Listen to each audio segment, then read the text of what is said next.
Good morning and welcome back to Math 7. So today is just a quick review on those transformation and reflection rules. We're coming up to the very last test we'll take for the year. That will be on Thursday, so let's try to be ready for that. So we've got a couple review days until then. So let's first take a look at the rules for transformation. So remember, transformation means slide, just a fancy word for slide the shape around. So we have to move all of the points of the shape when we do this. So remember, left or right is in the x direction and changes the x value. So our x goes to x plus or x minus, depending on if we're going right or left. Plus obviously would go move our shape right. Minus would move our shape left. And then up, down in the y direction, so that changes the y value. So our y would be getting added or subtracted to or from, depending on if we're going up or down.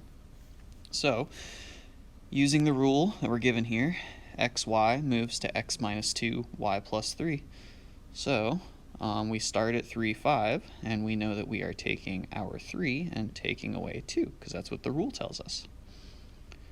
And then we are moving our negative 5, and that we are adding 3 to that, which means that our new place for A would be, the x coordinate would be 3 minus 2, which is 1, and our y coordinate would be negative 5 plus 3, which is negative 2. So A now lives at 1, negative 2.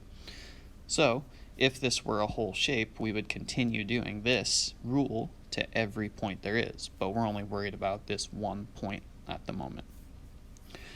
Alright, so A is moved from negative 2 comma 3 to the right 5 and down 3. So we are moving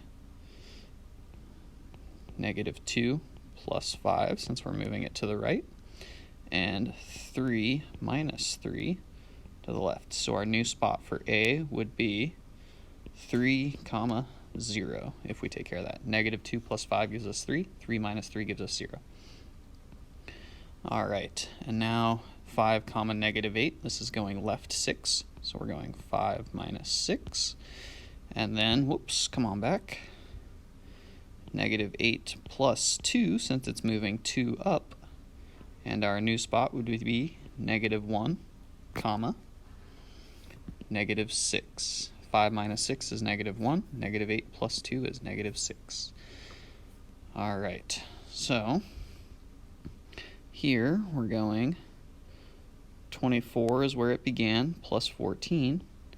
And negative 13 is where it began, minus 26. So our new spot would be 38, 24 plus 14, comma, negative 13 minus 26 would be negative 39 for that new spot.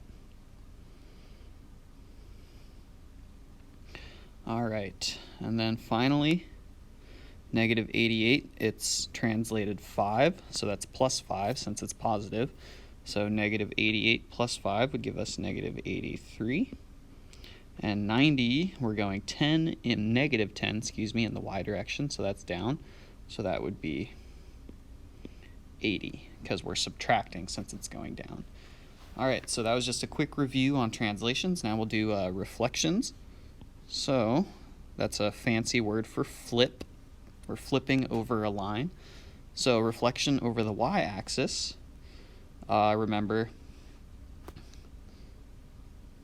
the x becomes opposite and the y stays the same. So y is on its own line, so it doesn't change. Reflections over the x-axis, we have xy becomes x, the y becomes opposite. So x is on its own line, so it doesn't change.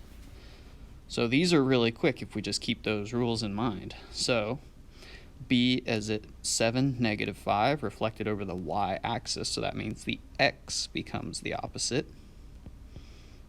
So 7, 5 would now become negative 7, negative 5. So let's do z now. So we have negative 8, comma negative 10 reflected over the x-axis. So we're going x-axis, so our x stays the same, negative 8, and the y becomes the opposite. So negative 10's opposite is 10. So these are really quick and really easy. Y now is at 6 comma 12 reflected over the y-axis, so that means the y value will stay the same, and x becomes opposite, so the opposite of 6 is negative 6, and 12 stays the same. So just a quick review on those xy axis reflections. So our independent practice begins on this page and continues on the next, so be ready for that. There is another sheet to get done. So, get those finished. There's no IXL today, just this quick review. We'll have another review tomorrow, and then our final test will be on Thursday. So let's get ready for that.